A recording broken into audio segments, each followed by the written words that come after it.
आदरणीय मित्रों, आज आधा हरियाणा बाढ़ की चपेट में है और खट्टर सरकार नदारद है, गुमशुदा के पर्चे लगे हैं। ये कड़वा सत्य है। मुख्यमंत्री और उप मुख्यमंत्री और उनके मंत्रियों को हेलीकॉप्टर से उतरने की फुर्सत नहीं, ताकि वो गांव खेत खलिहान में जाकर जूता उतारकर पजामा ऊपर करके 5-5, 6-6 फुट पानी के अंदर उतरकर गांव के लोगों की पीड़ा समझ सके। आज 1,500 हरियाणा के गांव बाढ़ से ग्रस्त हैं। 3 दर्जन से के करीब लोग बाढ़ से मौत के शिकार हो चुके। 5,50,000 एकड़ भूमि बाढ़ में डूबी पड़ी है। 1 लाख से ज्यादा मकान बाढ़ से पूरी तरह से या पार्शली नष्ट हो गए। 50,000 से ज्यादा ट्यूबवेल नष्ट हो गए। हजारों की संख्या में मवेशी बह गए बाढ़ के पानी में या गुम हो गए। परंतु सरकार लोगों का मजाक उड़ा रही है। आदरणीय मुख्यमंत्री मजाक उड़ा रही हैं ये कह के कि 30 जुलाई तक आप दोबारा जीरी लगा लेना, धान की फसल लगा लेना।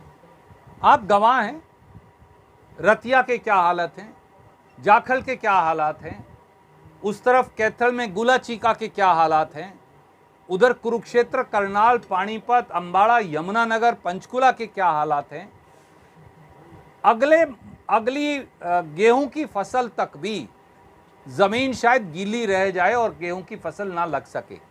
ऐसे में हमारी सीधी मांग है, गुमशुदा मुख्यमंत्री और गुमशुदा उप मुख्यमंत्री दोनों दोबारा हरियाणा की जनता के सामने प्रकट हों।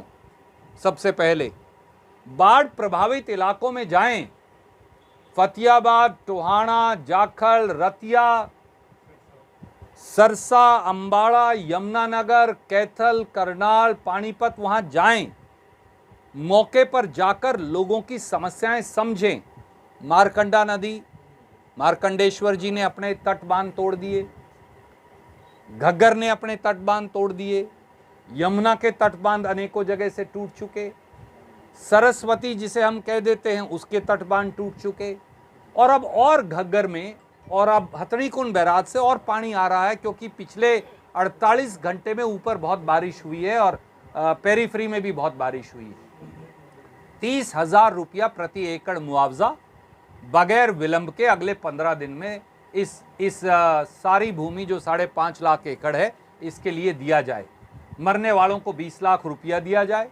50,000 से जो अधिक ट्यूबवेल नष्ट हो गए उनकी 40,000 रुपया प्रति ट्यूबवेल मुआवजा राशि दी जाए। जो गरीब हैं हमारे SC और BC के भाई, उनको मकान की मुआवजा राशि के अलावा कपड़े, बर्तन खरीदने और जिंदगी की शुरुआत करने के लिए 30,000 रुपया प्रति SC BC परिवार दिया जाए। हर मकान का मुआवजा कम से कम 1 लाख रुपया दिया जाए। बाकी का मुआवजा एक्चुअल एस्टीमेट के ऊपर हो, क्योंकि 1 लाख से कम का नुकसान तो किसी मकान में है ही नहीं। और सरकार ये बताए कि बाढ़ रोकथाम की प्लान क्या है।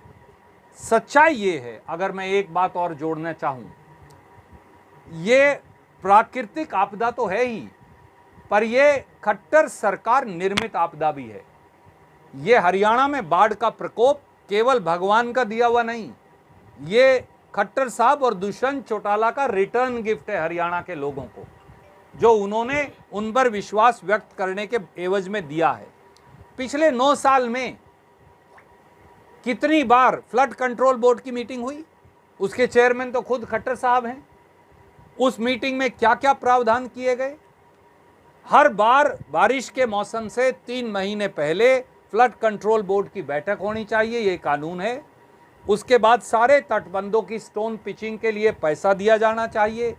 सारी ड्रेन्स, सारे जितने और हमारे जो पानी की निकासी के रास्ते हैं समेत ये जो हमारी मौसमी नदियां हैं, इनमें JCB मशीन लगाकर गाद निकाली जानी चाहिए। इसके साथ साथ मनरेगा के तहत गरीबों को भी काम मिलता है, इनकी साफ सफाई का काम होना चाहिए। और हाई वेलोसिटी पंप और उनके लिए डीजल, जहाँ जहाँ पानी आएगा, बाढ़ का पानी हमेशा नहीं रोका जा सकता, हम भी ये मानते हैं, परंतु जहाँ आएगा उसकी निकासी कहाँ से होगी, एग्जिट कहाँ से होगा, उसके लिए हाई वेलोसिटी पंप लगाए जाने चाहिए। पर खट्टर सरकार सैकड़ों करोड़ रुपया आए साल बाढ़ के नाम पर लुटवाती है, पर सब शायद भ्रष्टाचार की भेंट चढ़ रहा है, क्योंकि ज़मीन पर तो पहली बार बाढ़ आई 9 साल में, तो खट्टर सरकार की बदइंतजामी, नाकामी, निकम्मेपन और नाकारापन सब सामने आ गए। कोई प्रश्न आप पूछना? 2024 का चुनाव आ रहा है, जैसे अभी 2 दिन पहले मंत्री जी ने एक बयान दिया था कि जसपा और भाजपा मिलकर के चुनाव लड़ेंगी, तो ऐसे में क्या मानते हैं कांग्रेस का टकराव रहेगा उनसे? आदरणीय मित्र, 0 + 0 = 0 होता है। भाजपा 0, जजप्पा 0, उसका जो सामने योग होगा 0, क्योंकि मैं तो बहुत मैथमेटिशियन तो नहीं हूं, पर बेसिक मैथमेटिक्स तो मुझे आता है हिसाब। तो 0 + 0 = 0। लोग भाजपा जजप्पा को नकार चुके हैं, मन से, वचन से, आत्मा से। क्या लगता है सर, टोहाना से बलजिंदर ठर्री युवा नेता है, कांग्रेस मौका देगी इस बार? देखिए, कांग्रेस की टिकट का फैसला श्री मल्लिकार्जुन खड़गे जी, राहुल गांधी जी और कांग्रेस की केंद्रीय चुनाव समिति करेगी। हमने ये बार बार कहा, मैं फिर दोहराता हूँ, हम केवल दोनों भाई और हजारों और साथी केवल सत्ता की लड़ाई नहीं लड़ रहे, हम व्यवस्था परिवर्तन की लड़ाई लड़ रहे हैं। परिवर्तन कैसे हो पाएगा जबकि कांग्रेस में फुटबॉल है? देखिए, मुझे लगता है प्रतिस्पर्धा जो होती है उसको आपसी मतभेद कहना अनुचित है। मैं ये मानता हूँ कि राजनीतिक प्रतिस्पर्धा राजनीति में स्वाभाविक है। आप भी देखिए, यहाँ कम से कम 35 से 40 कैमरे हैं। क्या मैं कह सकता हूँ सिर्फ आपका कैमरा रहेगा, इन सबको निकाल दिया जाए? नहीं, इन सब की अपनी अपनी जगह है। ऐसे ही राजनीति में हर नेता का अपना एक स्थान और जगह है।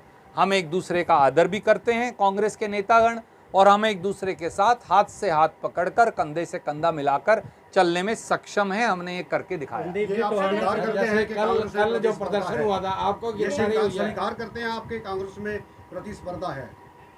अगर प्रतिस्पर्धा किसी दल में नहीं होगी तो वो दल खत्म हो जाएगा, मर जाएगा।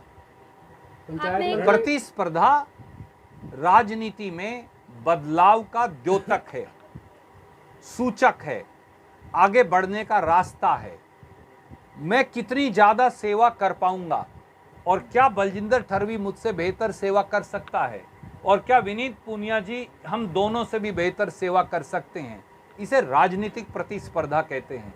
कोई इसे सत्ता प्राप्ति का माध्यम मान लेता है, हमारे लिए ये सेवा का माध्यम और रास्ता है। रणदीप जी, टोहाना से जो भी जीते हैं उनको बहुत बड़े पद मिले, अगर मंत्री की बात करें, प्रदेश अध्यक्ष की बात करें, लेकिन टोहाना को आज तक इतना वो कुछ नहीं मिल पाया जो मिलना चाहिए। आदरणीय साथी, पिछली बार टोहाना के मेरे भाई बहनों ने, नरवाना के भाई बहनों ने, बुजुर्गों ने, मैं 2 ही इलाकों की बात करूंगा, अभी बाकी छोड़ भी दीजिए, हम सब ने मिलकर जजप्पा और दुष्यंत चौटाला के अंदर विश्वास जता दिया, जिसने ये कहकर आपका वोट लिया था कि वो मर जाएंगे पर भाजपा के साथ नहीं जाएंगे।